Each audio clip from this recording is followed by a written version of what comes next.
पुरानी पेंशन योजना को फिर से बहाल करने के लिए पेंशन बहाली संघर्ष समिति द्वारा प्रेस वार्ता की गई।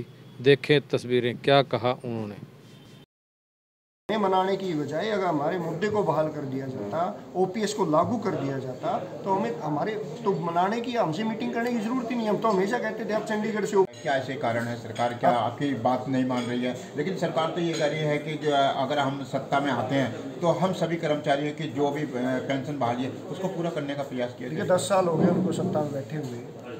पिछले 10 सालों में जो नहीं कर पाए, 10 सालों में लगातार जो भी वर्ग उनसे मांग लेकर गया उनके ऊपर लाठियां चलाई, तो क्या कर्मचारी उन पर विश्वास कर पाएगा कि आने वाले समय में हमारा कुछ भला करेंगे? जो आम जनता का 10 सालों में भला नहीं कर पाए, आगे भी नहीं कर पाएंगे, वो केवल और केवल सत्ता के नशे में चूर हैं। सत्ता के नशे में चूर हर वर्ग पर लाठियां चलाने का काम करते हैं। सत्ता के नशे में चूर धमकियां देने का काम करते हैं, दबाव डालने का काम करते हैं। तो उस दबाव में हम आने वाले नहीं हैं। और आज नाराज़गी है कर्मचारियों में, अधिकारियों में। और ये हरियाणा प्रदेश का एक इतिहास रहा है, कर्मचारी अधिकारी जिस भी सरकार से नाराज़ हुए हैं उसको सत्ता से बाहर भी हो। सर मेरा लास्ट में एक सवाल ये भी है, क्योंकि प्रदेश स्तर पे आप नेता हैं, समाज की सेवा में कर रहे हैं, तो यदि अगर प्रदेश सरकार आपको किसी बहाने से मनाती है तो क्या आप उनकी बातों को समर्थन करेंगे या अपने जो आपके मुद्दे हैं उन मुद्दों के लिए आखिरी दम तक लड़ाई लड़ेंगे? देखिए हमारी मान मनोबल की लड़ाई नहीं है, ये कोई विजेंद्र धारीवाल नाराज नहीं है। ये विजेंद्र धारीवाल एक मुद्दे की लड़ाई लड़ रहे हैं। एक मुद्दे की लड़ाई के लिए उसके साथ हरियाणा प्रदेश का कर्मचारी अधिकारी खड़ा है।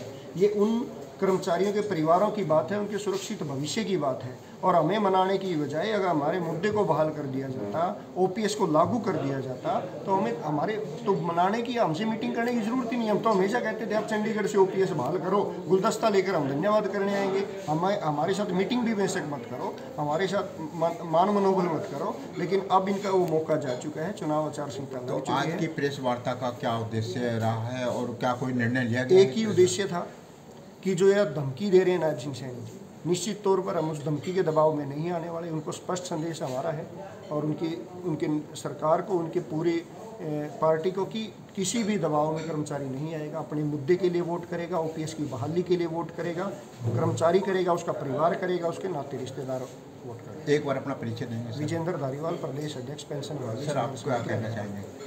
निश्चित ही जैसा हमारे राज्य प्रधान जी ने कहा है कि कर्मचारी अपने मुद्दे के लिए वोट करें। हम पिछले 8 साल से धरने प्रदर्शन कर रहे हैं, अपनी लगातार सरकार की अपनी मांग रख रहे हैं, शांतिपूर्ण तरीके से हमने प्रदर्शन किए अपने। लेकिन सरकार द्वारा हमें जवाब मिला है लाठी डंडे, आंसू गैस के गोले, महिलाओं तक, कर्मचारी तक पे लाठी गोले चलाए गए हैं। तो बर्बरतापूर्वक हमारे साथ ऐसा व्यवहार किया गया है कि जैसे हम पाकिस्तान तैयार हैं। तो हमारा आपके चैनल के माध्यम से एक यही कहना है कि अब समय जा चुका है, हमारे मुद्दे के ऊपर जो पेंशन की बात करेगा हम उसी को वोट करें। तो सर मुद्दे पे बात होनी चाहिए, अब सरकार से बात होनी चाहिए, इस समय मुद्दे बात वोटों पर बात होनी चाहिए। वोट की चोट, हम वोट की चोट करेंगे। तो हरियाणा में जिस परिवर्तन लाएंगे आप? बिल्कुल लगाएंगे। जिस तरह हमारे ऊपर चोट मारी गई, जिस तरह हमारे ऊपर लाठी बांधी गई थी ना, उसका जवाब हम वोट से देंगे। एक बार अपना परिचय देंगे सर। मैं संदीप टून, जिला प्रधान पेंशन वाली संघर्ष समिति करनाल। आप कुछ कहना चाहेंगे सर? निश्चित रूप से हमारा ये मुद्दा है और इस मुद्दे के लिए ही हम वोट करेंगे, क्योंकि लोकतंत्र में वोट जो है वो सबसे ताकतवर चीज़ होती है। हम एक वोटर और जानकार वोटर, क्योंकि हम सब पढ़े लिखे हैं और अपने अधिकार के लिए हर स्तर पे हम पूरे प्रयास करेंगे। और इस जो विधानसभा का आने वाला जो इलेक्शन है, इसमें हम अपनी ताकत दिखाकर अपनी वो सरकार बनाएंगे जो हमारी पहली कलम से पहली कैबिनेट मीटिंग में ओपीएस को बहाल करेगी। धन्यवाद सर। लोकतंत्र में जो अपनी बात कहने का अधिकार है सबको, क्या कहना चाहेंगे आप जो है इस समय पेंशन बहाली को लेकर? आपके माध्यम से बात रखना चाहता हूं कि लोकतंत्र में जैसे ही इलेक्शन आता है तो सभी पार्टियां सामाजिक सुरक्षा की बात करते हैं। तो क्या कर्मचारी इसमें नहीं आता? हमारी सामाजिक सुरक्षा कौन करेगा? यहाँ एक बात और कहना चाहूँगा जो यहाँ मिस हुई है, सरकारी कर्मचारी हरियाणा में 58 वर्ष की आयु में रिटायर होगा, पेंशन शुरू करेंगे 60 साल की उम्र में। 2 साल क्या करेगा कर्मचारी? और पेंशन नहीं है, वो हमारी पैसे का ब्याज देंगे। क्या है ये? तो ये छलावा है उस वर्ग के साथ जो सबसे बुद्धिमान वर्ग है, जो सरकार की नीतियों को आम जन तक पहुंचाता है। तो ये सब हम नहीं सहेंगे और हम अपनी चोट जो है वोट की वो करेंगे इस बार। और जो मैनिफेस्टो में हमारी ओपीएस को शामिल करेगा, निश्चित हम उसके साथ रहेंगे। हमारा किसी सरकार से, किसी पार्टी से कोई वैर विरोध नहीं है, बस हम अपने मुद्दे के साथ हैं। जी कुछ कहना चाहेंगे?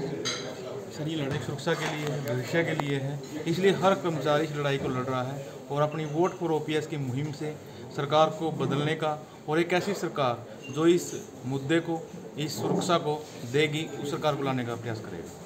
सर क्या कहना चाहेंगे लास्ट में पेंशन हमारा अधिकार है और वो अधिकार जब हम मांगने के लिए सरकार के दरवाजे पर गए तो हमें लाठी और डंडों की चोट के साथ उसका जवाब दिया गया।